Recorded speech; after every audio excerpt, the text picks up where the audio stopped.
Venezuelan government deployed the Republic Plan to guarantee the safety of citizens and to secure the process of the upcoming regional and legislative elections of May 25th. Panamanian union leader Saul Mendez has requested political asylum in the Bolivian Embassy, denouncing political persecution and harassment from the Molino government. Voting is underway in the constituency of St. James North in Barbados in a by-election following the resignation of incumbent Labour Party Member of Parliament Edmund Hickson. Hello and welcome to From the South. I'm Alejandra Garcia from teleSUR Studios in Havana, Cuba. We begin with the news.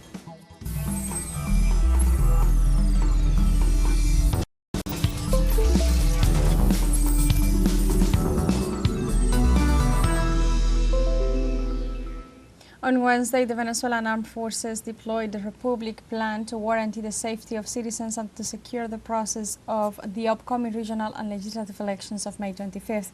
In the face of destabilization attempts by the far-right opposition unveiled by the government in the past week, the Republic operation aims at securing the democratic exercise with the deployment of 412,000 troops nationwide. In addition, a total of 1,419 senior and regional prosecutors will guarantee the progress of the strategic election across the 15,748 election centers. The Operation Quick Start, headed by the sectoral Vice President of Political Sovereignty, Security and Peace, Vladimir Padrino, seeks to ensure the safety of over 21.5 million Venezuelans called to vote at 27,736 polling stations across the country on May 25th.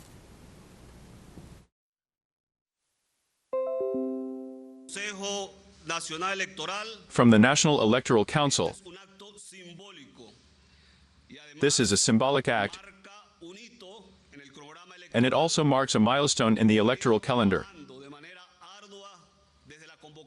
which we have been working hard on since the call for this electoral process.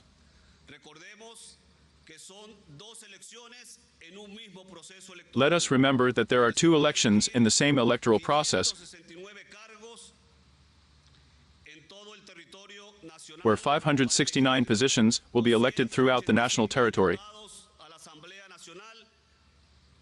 to elect 285 deputies to the National Assembly for the new constitutional period 2026-2031.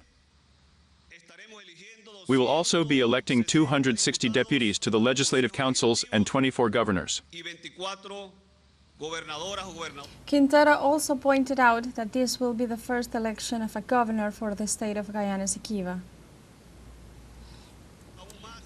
It marks and reinforces even more the sovereignty because we are electing the first governor of the state of Guyana Esequiba. On the 26th, in the morning, we will have a governor in the state of Guyana Esequiba, 8 deputies to the National Assembly and 7 deputies to the legislative councils.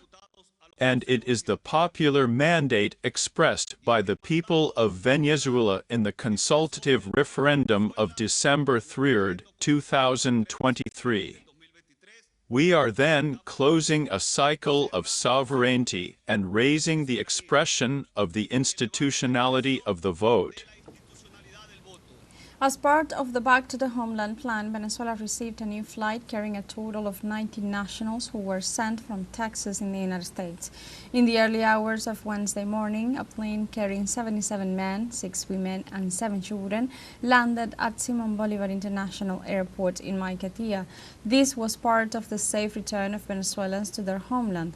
The state authorities ensured that health and legal security protocols were in place for those deported by Donald Trump's government. A total of 4,192 Venezuelan nationals have returned to the country through the humanitarian plan so far in 2025.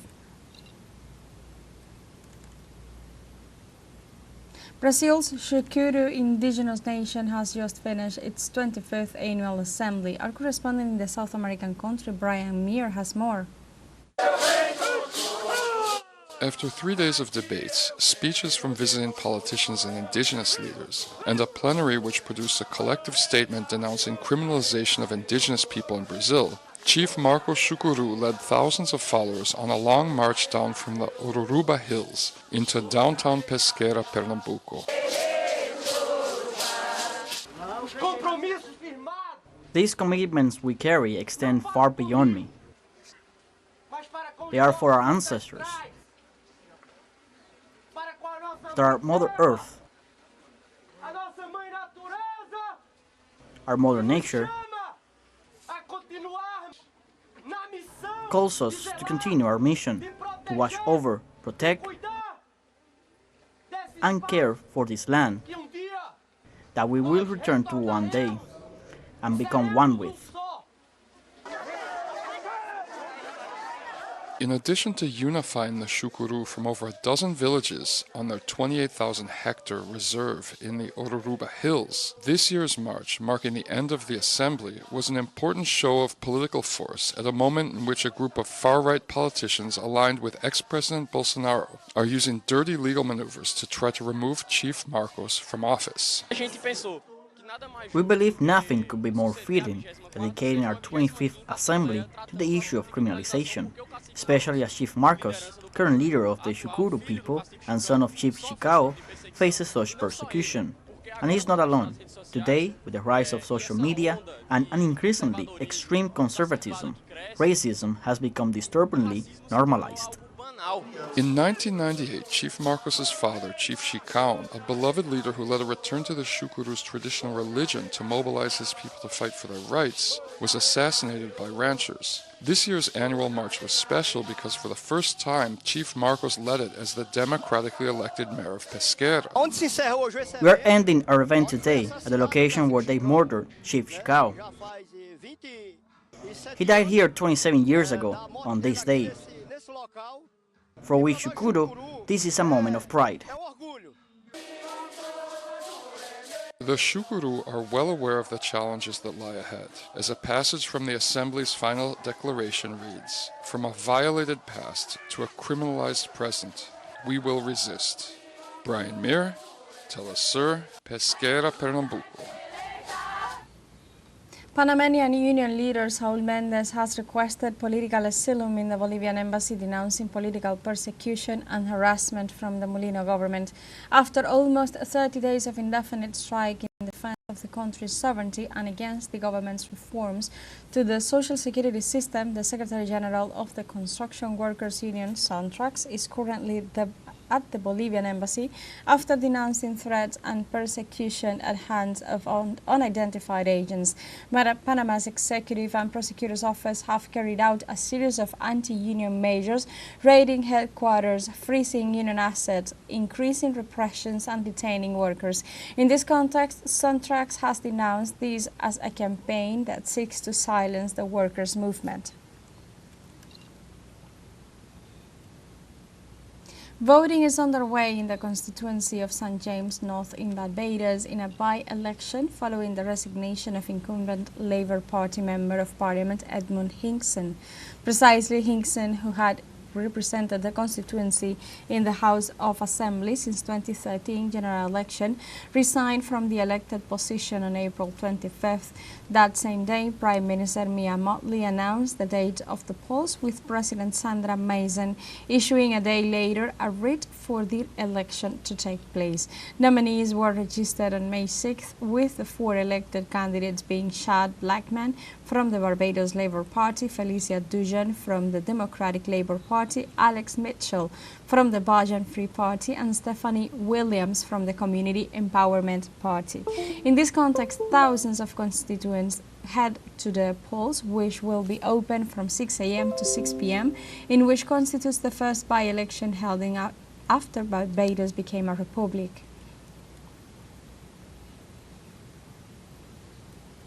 And now we have a short break coming up, but first remember you can join us on TikTok at teleSUR English, where you'll find news in different formats, news updates and more. We'll be right back. Stay with us.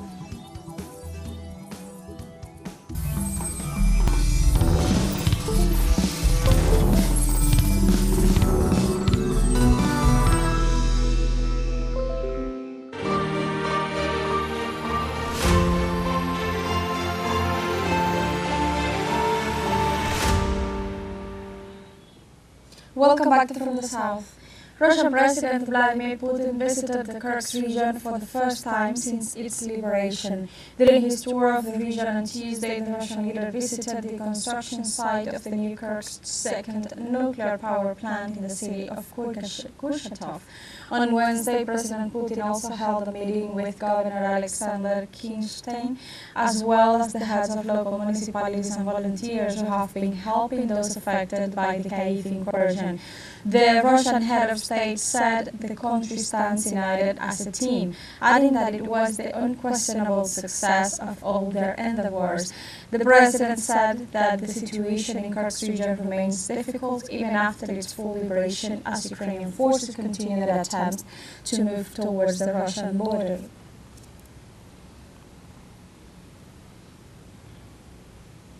The Chinese government has rejected the sanctions imposed by the European Union and the United Kingdom on Russia, which affect companies in China and the United Arab Emirates. The spokeswoman for the Chinese Foreign Ministry, Mao Ning, expressed Beijing's opposition to any unilateral measure imposed outside the limit of international law or the authorization of the United Nations. Despite the Ukrainian conflict, she pointed out that several countries, including the United States and European nations, continue to maintain trade relations with Moscow. The official therefore considered it unjustified to interfere in legitimate commercial activities between Beijing and Moscow, warning that the necessary measures would be taken to protect the Asian giant's sovereign and economic rights. On Wednesday, China's Foreign Ministry spokesperson Mao Ning said that the missile defense shield announced by U.S. President Donald Trump undermines global stability. The spokeswoman stated that Beijing has asked Washington to abandon the development and deployment of the global missile defense system as soon as possible. China claims that the U.S. plan aims to create an unrestricted defense system and proposes increasing research, development and deployment of all types of missile interceptor system.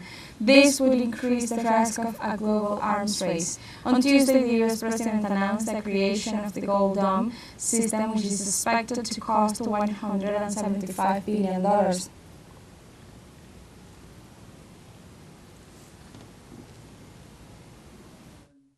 The US puts its own interests first by seeking its absolute security, violating the principle no country security should come at the expense of others. This undermines global strategic balance. China expresses serious concern over it. We urge Washington to abandon the development and deployment of a global missile defense system ASAP. We recommend the US takes concrete actions to enhance strategic mutual trust among powers and uphold global stability. Beijing confirmed Wednesday that the Ministers of Economy and Commerce of China and the Association of Southeast Asian Nations, ASEAN, have successfully concluded negotiations to bolster the free trade zone. On a video conference, the aforesaid authorities met Tuesday to near settlement of negotiations that begin in November 2022. In this context, they signed CAFTA 3.0 deal regarding the China-Asian Free Trade Area. Thus, the Chinese Ministry of Commerce advanced they were one step away from signing the updating protocol. Overall, Chinese representatives and the 10 Southeast Asian countries assure CAFTA 3.0 agreement will send a strong message of support for free trade and open cooperation.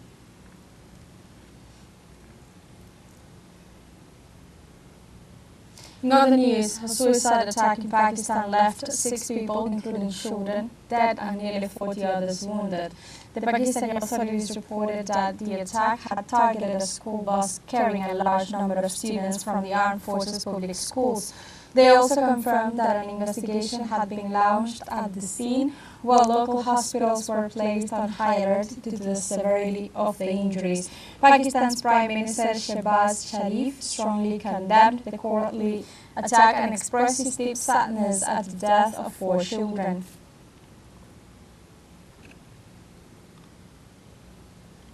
We have a second show break coming up, but before we invite you to visit our Facebook page at teleSUR English. There you'll be able to watch our top stories, special live coverage and much more. Follow our page and activate the notification button to stay up to date on the world's most recent events. Final show break. We'll be right back.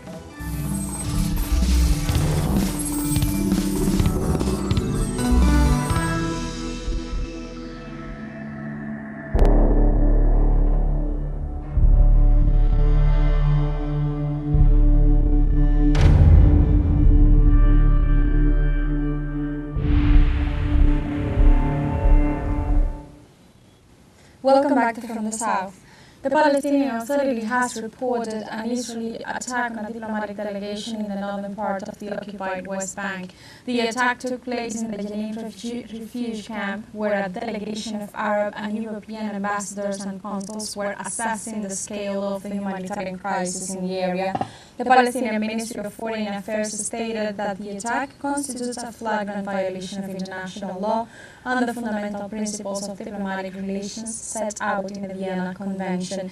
The institution also stated that the Zionist occupation forces intended to intimidate the diplomats. Currently, no injuries have been reported.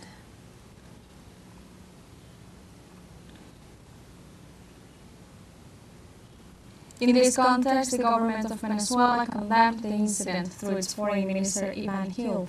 The denunciation stressed that Venezuela condemns in its strongest possible terms the Israeli attack on an Arab-European diplomatic delegation in Jenin, shooting at ambassadors and consuls, confirms that Israel does not respect any rule of international law.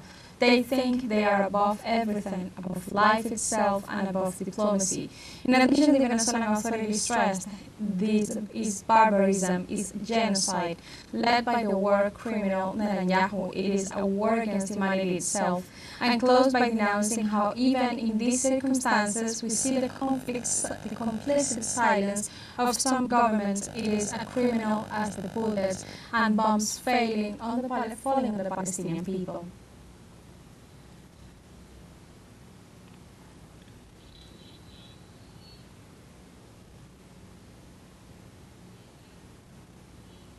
In Palestine, authorities registered at least 326 people dead from malnutrition and lack of medicines as a result of the ironclad Israeli blockade since March 2nd. Authorities said 58 people died from malnutrition, 242 from food and medicine shortages, and 26 kidney patients died due to lack of adequate nutritional care. Palestinian health authorities reiterate the dire situation in the Strip's hospitals due to the ongoing Israeli attacks and the shortage of life-saving medicines and equipment. Israel allowed the entry this week of dozens of truckloads of supplies to the territory. However, the United Nations said that it is insufficient to mitigate the humanitarian crisis in the coastal enclave.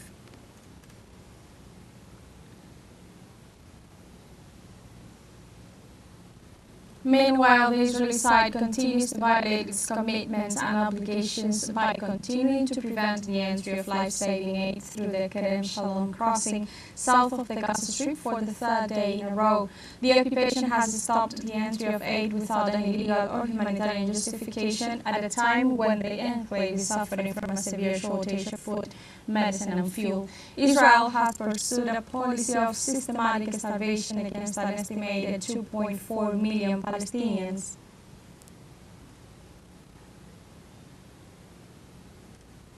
In Barcelona, Spain, hundreds demonstrated on Wednesday in solidarity with the Palestinian people and to demand an end to the Israeli genocide.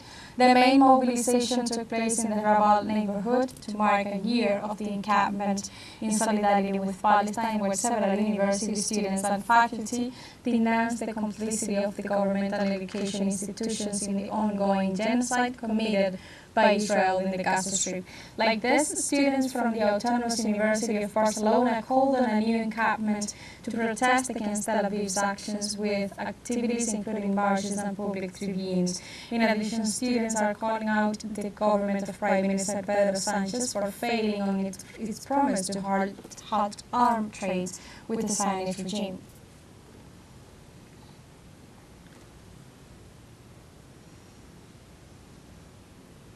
Likewise, protesters gathered on Wednesday in front of the Italian parliament in Rome in solidarity with Palestine and to demand an end to Israel's attacks on Gaza, waving Palestinian flags and holding banners to call for a ceasefire. Protesters accused Israel of genocide, condemning the destruction of hospitals and the Zionist regime's use of hunger as a weapon of war.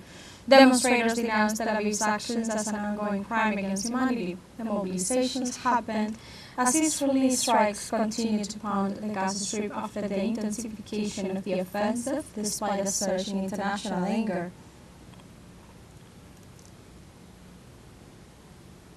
The Sudanese army reported that after strategic operations, it maintains control of most of the African nation's territory. Army authorities said it took full control of Greater Khartoum region, that includes the capital, after a long-running battle against the paramilitary Rapid Support Forces. After recent operations, the Sudanese army has also succeeded in driving the RSF out of 4 other states. Sudan plunged into civil war on April 15, 2023, when tensions between the military and the RSF exploded into open war. The war has killed at least 24,000 people and displaced millions, though the death toll is likely far higher. And like this, we have come to the end of this news brief, but you can find these and many other stories on our website at telesurenglish.net. And join us on social media. We are on Facebook, X, Instagram, Telegram, and TikTok as well. For Telesur English, I'm Alejandra Garcia. Thank you for watching.